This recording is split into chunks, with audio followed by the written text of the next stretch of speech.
तो भैया अब हम इसमें देखेंगे हमारे नेक्स्ट चेंज। तो नेक्स्ट चेंज के अंदर जो हमारा आता है उसमें आ जाता है हमारा कोटेशन। तो कोटेशन होता है हमारा स्किन से संबंधित। तो स्किन से संबंधित इन्होंने बताया है कि जो प्रोमिनेंस हमारी क्या बढ़ जाती है, पिगमेंटेशन बढ़ जाती है, और जो लाइन होती है यानी कि जो धारियां होती हैं वो हमारी बढ़ना स्टार्ट हो जाती है, इसमें चेंज आना स्टार्ट हो जाता है।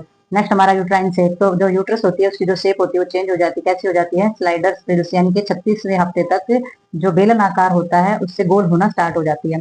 ठीक है, तो ये हमारा यूट्रस के अंदर चेंज आता है। आगे हमारा आ जाता है फंडामेंटल हाइट। तो फंडामेंटल जो हाइट होती है तो इसमें जो हमारा डिस्टेंस होता है अम्लाइकल का, ठीक है, तो अम्लाइकल के बीच में जो डिस्टेंस होता है और इसमें जो हमारे अंसिफॉर्म जो हमारे कार्टिलेज होते हैं वो हमारे 3 पार्ट के अंदर क्या हो जाते हैं? डिवाइड हो जाते हैं। तो इसमें जो फंडल हाइट जो हमारी होती है जंक्शन की वो हमारी 32वें हफ्ते तक जो है वो हमारी मापी जाती है। और इसमें जो लेवल होता है, इसमें कार्टिलेज का जो लेवल होता है वो हमारे 36 हफ्ते तक हो जाता है। तो इसमें हमारा 32 से लेकर के 40 वीक तक, 32 वीक से लेकर 40 वीक तक के जो बीच की जगह होती है, because of the enlargement of the presenting part, तो इसमें हमारी क्या होती है? जो हमारे प्रेजेंटिंग पार्ट होते हैं तो उनकी जो प्रेजेंटेशन होती है वो हमारे कुछ हद तक पता चलना उनका स्टार्ट हो जाता है। जैसे कि अगर हम हाइट मापते हैं यूट्रस की तो उसमें कॉन्फिडेंस क्या होता है कि 32वें हफ्ता और 40वें हफ्ते की किस तरीके से देखेंगे हम। तो इसके अंदर जो हम देखेंगे, अगर हेड शुड बी टेस्टेड, अगर हेड जो है वो तैर रहा है, ठीक है, तो हम क्या मानेंगे? उसमें फ्लोटिंग है अगर हेड, तो 32 वीक की प्रेगनेंसी मानते हैं। और अगर हेड जो है जुड़ा हुआ है,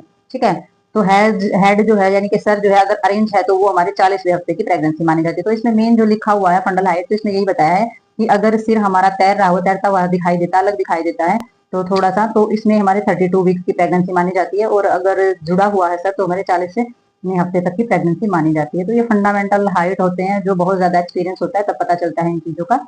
तो ये माइनर हमें सीखने के लिए है, जब गायनी में काम करोगे तो आपको प्रॉपरली ये चीजें समझ आएंगी कि इनका मीनिंग क्या है। तो आगे देखते हैं। तो वही इसके अंदर हम देखेंगे यहाँ पर हमारा क्या क्या चेंजेस होना स्टार्ट हो जाता है। इसमें हमारे जैसे ब्रैक्सन हिक्स के अंदर हम देखते हैं कि कॉन्ट्रैक्शंस जो है वो हमारे स्पष्ट रूप से दिखाई होने स्टार्ट हो जाते हैं। फीटल मोमेंट्स होते हैं वो इजीली हमारी पता चल जाती हैं, होने लग जाती हैं फीटल मोमेंट। और क्लापेशंस जो होते हैं, फीटल्स पार्ट का जो क्लापेशंस होता है उसमें आइडेंटिफिकेशन हो जाती है पूरी की पूरी। इसमें पता चल जाता है कि जो प्रेजेंटेशन है बेबी की वो लाइव पोजीशन कौन सी है, प्रेजेंटेशन कैसे हो रही है। तो सारे के सारा फीटस का जो डायमीटर होता है, डिटरमाइंड जो चीजें होती है वो सारी की सारी हमें फीटल्स पार्ट की क्लापेशंस के अंदर पता चल जाता है। ठीक है, तो एफएसएच में हम इसमें देखेंगे, एफएसएच का मतलब होता है फीटल हार्ट साउंड। ठीक है, तो फीटस की जो हार्ट की जो साउंड होती है, heart of the distinctly of areas corresponding to the presentation and the position of the foetus. तो इसमें हमारी जो साउंड होती है यानी कि जो फीटस से हर्ट साउंड जो हमारी होती है वो हमारी जो प्रेजेंटेशन होती है बेबी की, उसकी जो पोजीशन होती है फीटस की, उसकी वजह से हमें पता चलता है कि व्यक्ति कौन सी पोजीशन में है और कैसी प्रेजेंटेशन है। तो उसमें फीटस साउंड जो है वो अलग अलग होती है। तो कभी भी जब आप प्रैक्टिकल करके देखोगे इसमें तो आपको पता चलेगा, क्योंकि जो हमारी एफएसएच होती है, जो फीटल हर्ट साउंड होती है, वो हमारी ऑडिएबल्स जो केस होते हैं, यानी कि उनमें कई केस ऐसे होते हैं जिनमें नहीं पता चलता। जैसे मैटरनल ओबेसिटी, माँ जो है बहुत ज्यादा मोटी है, बहुत ज्यादा वजन है मदर का, पॉलीहाइड्रोमेसिस हो जाता है, अगर इम्यूनिटिक फ्लूइड बहुत ज्यादा मात्रा में हो जाता है, ऑसिप्टो पोस्टीरियर पोजीशन हो जाती है, यानी कि बच्चा जो होता है माँ की रीढ़ की हड्डी की तरफ मुंह होने की बजाय उसका जब जो सिंथेटिक प्यूबिक एरिया होता है उसकी तरफ जब माउथ हो जाता है तो उसको ऑसिप्टो पोस्टीरियर पोजीशन बोली जाती है। पोजीशन अगर गलत होती है या फिर आईयूएफडी हो जाए यानी कि इंट्रा यूट्राइन फीटल डेथ, यानी कि यूट्रस के अंदर बेबी की डेथ हो जाना, अगर ऐसी कोई कंडीशन होती है तो उसके अंदर फीटल की जो साउंड होती है वो पता नहीं चलती है। तो इन चीजों का रखना है ध्यान।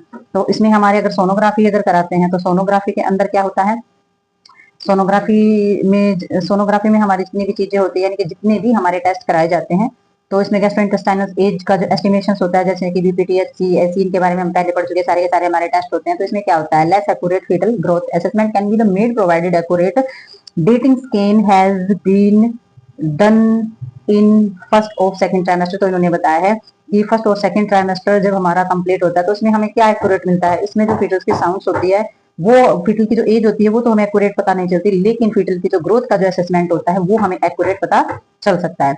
ठीक है, और वो भी हमारा फर्स्ट और सेकंड ट्राइमेस्टर के अंदर। फिर हमारा फेटल इस चीज के अंदर हमारा देखा जाएगा। तो इसमें जो लेवल होता है अम्लाइकल वेन का, वो हमारा गैस्ट्रोटाइनल से एज और फीटल ग्रोथ की जो प्रोफाइल्स होती है वो हमें पूरी तरीके से पता चल जाती है। फीटल का जो वेट होता है वो एस्टिमेशन से जो है उसका अनुपात में हमें चीजें पता चल जाती हैं। और एमनेटिक फ्लूइड की जो वैल्यू का जो असेसमेंट किया जाता है वो हमारे ओलिगोड्रोमेसिस या पोलिगोड्रोमेसिस, यानी कि या तो बहुत ज्यादा मात्रा में बढ़ जाना एमनेटिक फ्लूइड का, या फिर हमारा बहुत ज्यादा मात्रा में कम हो जाना। तो इन चीजों का पता लगाया जा सकता है। और प्लेसेंटल जो हमारी एनाटॉमी होती है तो उसके अंदर जो लोकेशंस होती है हमारी प्रीविया की, उसकी मोटाई की, यानी कि उसकी थिकनेस कैसी है, ठीक है, और जो उसके अंदर अबनॉर्मलिटी वगैरह जो होती है वो सारी की सारी नोट की जाती है। ठीक है, तो किसी भी प्रकार की अगर कोई दिक्कत होती है वो हमें पहले ही पता चल जाता है। तो अब हम देखेंगे इसको डायग्राम में। तो ये डायग्राम है, डायग्राम के अंदर आप देख सकते हैं ये हमारी सिंथेसिस फंडस हाइट है। तो फंडस हाइट के अंदर आप देख सकते हैं कि फंडस हाइट को किस तरीके से मापा जा रहा है, ठीक है। और इसमें जो माप लिया जा रहा है ये देख रहे हैं आप, ये हमारी जो धारियां होती है वो, और जो फंडस का जो आकार होता है वो स्लाइडर से बिल्कुल कैसा हमारा राउंड हो जाता है, ठीक है। और ये जो धारियां होती है और ये पिगमेंटेशन जो होती है ये बननी हमारी स्टार्ट हो जाती है। तो जैसे जैसे हमारे फीटस की ग्रोथ होती है वैसे वैसे जो एब्डोमिनल एरिया की जो ग्रोथ होती है यूट्रस की, तो उसमें ऊपर की अपीयरेंस जो पोटेशियम चीजें होती है यानी कि स्किन पर आने वाली जो चीजें होती है वो इसमें दिखाई हुई है, किस तरीके से धारियां हो जाती है, किस तरीके से आकार हो जाता है, और किस तरीके से हम लाइनिंग को मापते हैं और कैसे हम फंडस की हाइट को मापते हैं। सिंथेसिस फंडस हाइट जो हमारी होती है एसएफएच हम जिसको बोलते हैं, तो इस तरीके से हमारी फंडस हाइट मापी जाती है नाभि से लेकर यहाँ तक। तो आगे हम देखेंगे डायग्राम के अंदर एक और थोड़ा सा एक्सरे वाली। तो भाई ये हम देख रहे हैं ये हमारे क्या है, तो अल्ट्रासाउंड कराया जाता है, उसके अंदर जो हमारी जो पिक्चर दिखाई देती है सामने स्क्रीन पर, तो वो ये दिखाया गया है। तो इसमें थोड़ा सा मुझे पता है आपको सही से तो इसमें पता नहीं चलेगा, बट थोड़ा सा आइडिया इस चीज में आ जाएगा कि फीटल पार्ट्स ये है, हमारा जो बेबी होता है यहाँ से बेबी के पार्ट्स होना स्टार्ट हो जाते हैं। ये हमारी ऐसी चीजें होती है, ये एफ होता है यानी कि एमनियोटिक फ्लूइड जिसको बोलते हैं। ये हमारा जो एरिया होता है पूरा प्लेसेंटल एरिया होता है, यहाँ से अम्बिलिकल कॉर्ड निकलेंगी, ये पूरा एरिया हमारा फीटस का होता है और ये सारे में एमनियोटिक फ्लूइड भरा होता है जिसके अंदर बेबी होता है। जैसे गुब्बारे में पानी भर के बेबी को अंदर रखा जाता है, इस तरीके से एमनियोटिक फ्लूइड के अंदर बेबी जो है बहुत ज्यादा सुरक्षित रहता है। और एमनियोटिक फ्लूइड जो होता है वो बेबी को न्यूट्रिशन भी प्रोवाइड करता है, ठीक है। तो बेबी की सुरक्षा भी करता है, प्रोटेक्शन भी करता है, एंटीबायोटिक भी होता है और न्यूट्रिशन देने वाला भी होता है। तो ये इम्यूनिटिक फ्लूइड जो है जरूरत से अगर ज्यादा बढ़ जाता है तो भी नुकसान करता है और जरूरत से कम हो जाता है तो भी ये हमारा नुकसान करता है। तो इसका बैलेंस रखना बहुत ज्यादा जरूरी होता है। हर 3 घंटे में ये चेंज होता है फीटस के अंदर, फीटस के अंदर क्या बाहर के एरिया में जो होता है फीटस के ये, ठीक है। तो मदर के अंदर ये हर 3 घंटे में चेंज होता रहता है। तो ये हमारा थोड़ा सा एरिया दिखा रखा है इस चीज के लिए। तो और बाकी आगे हम जैसे आते जाएंगे लेसन तो उनमें आपको क्लियर पता चलता चल जाएगा। तो तब तक के लिए मिलते हैं नेक्स्ट वीडियो में नेक्स्ट टॉपिक के साथ, तब तक के लिए बाय बाय।